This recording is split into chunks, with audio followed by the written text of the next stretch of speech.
All right, today we're going to dive into a book that's, believe it or not, 2,500 years old, but it has shaped modern strategy more than almost anything else. We're talking about Sun Tzu's The Art of War. So let's start with a really interesting question. Why is it that the very best leaders seem to win before the battle even starts? It kind of goes against everything we think about victory, right? We imagine these huge, dramatic clashes, but Sun Tzu wants us to think about a different idea. What if the real win, the most powerful victory, is secured long before anyone even throws a punch? Let's get into that. And this really is the core idea of the whole book. See, Sun Tzu's masterpiece isn't actually a guide on how to fight. It's a guide on how to win. And the best, most brilliant win is the one where you don't even have to fight at all. Now, you might be thinking, this was written for generals on some ancient battlefield. What does it have to do with me? Well, its wisdom has shaped leaders in boardrooms, in politics, and even in our own personal lives. The world has changed for sure, but the principles are absolutely timeless. This isn't about having the biggest army. It's about being so strategic, outthinking, outplanning, and outmaneuvering your opponent that the competition is basically over before it even starts. So how do you actually pull this off? Well, Sun Tzu breaks it all down into 5, let's call them foundational pillars. And these aren't just vague concepts. They're like a practical checklist for anyone who wants a strategic edge in, well, pretty much any situation. So the first pillar is what Sun Tzu calls supreme excellence. This is the gold standard of strategy. It's not about crushing your opponent. It's about making the fight completely pointless. You do this by making your own position so strong and your plan so solid that your rival looks at the situation and just knows there's no way they can win, so they give up. It's a psychological victory, and it's the most efficient and total win you can get. Okay, pillar 2 is all about the primacy of planning. This is where the whole idea of conflict gets flipped on its head. The real battle isn't fought out in the open, it's won or lost behind the scenes in the planning room. Sun Tzu says a great leader has to run through dozens of scenarios and weigh every single possibility. So by the time you actually make your move, the outcome is already pretty much decided. Victory just becomes the natural result of better preparation.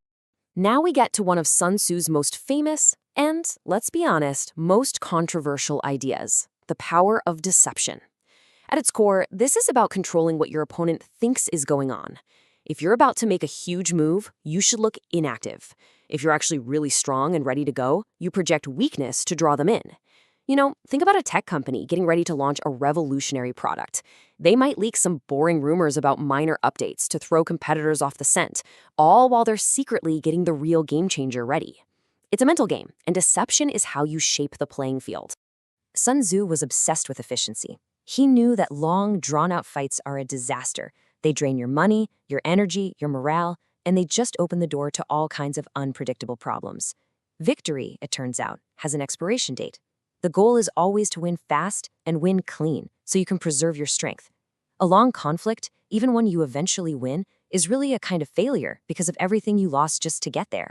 And this leads to a huge insight. No plan ever goes exactly as expected. A strategy that's too rigid is just gonna break.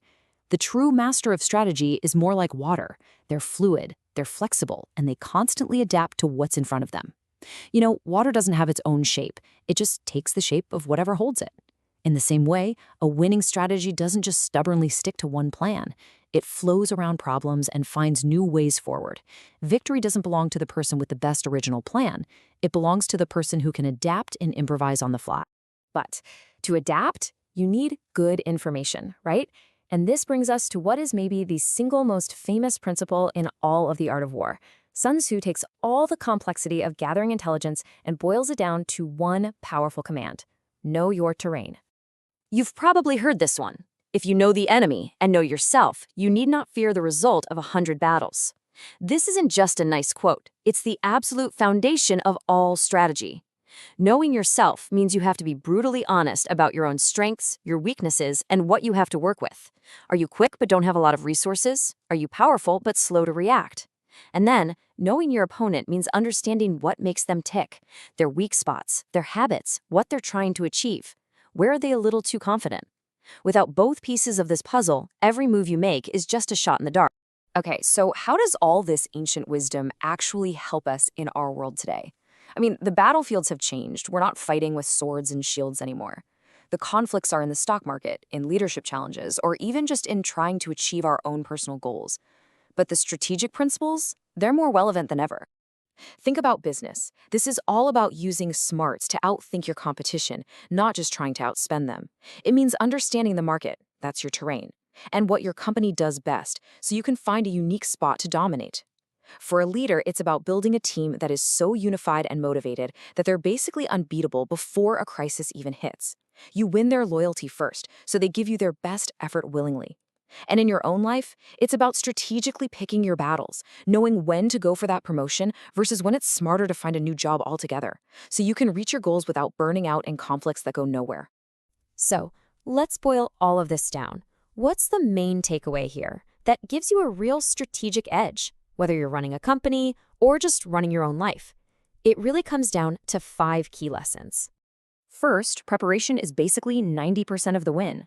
Second, true skill is about winning without having to have a messy, destructive fight. Third, using misdirection isn't about being dishonest, it's a tool for being more efficient. Fourth, the most important knowledge you can ever have is a deep, honest understanding of yourself and your opponent. And finally, remember that your ability to adapt and be flexible will always be more powerful than just sticking to a rigid plan. And maybe this is the deepest lesson in the whole book. All of Sun Tzu's teachings, in the end, point inward. To outthink an opponent, you first have to master your own impulses and biases. To adapt to a changing world, you have to first be flexible in your own thinking. The ultimate victory isn't really over someone else, it's a victory over yourself. And that is the timeless art of winning. If you found this useful, do me a favor and hit that like button and subscribe for more deep dives into the world's most powerful ideas.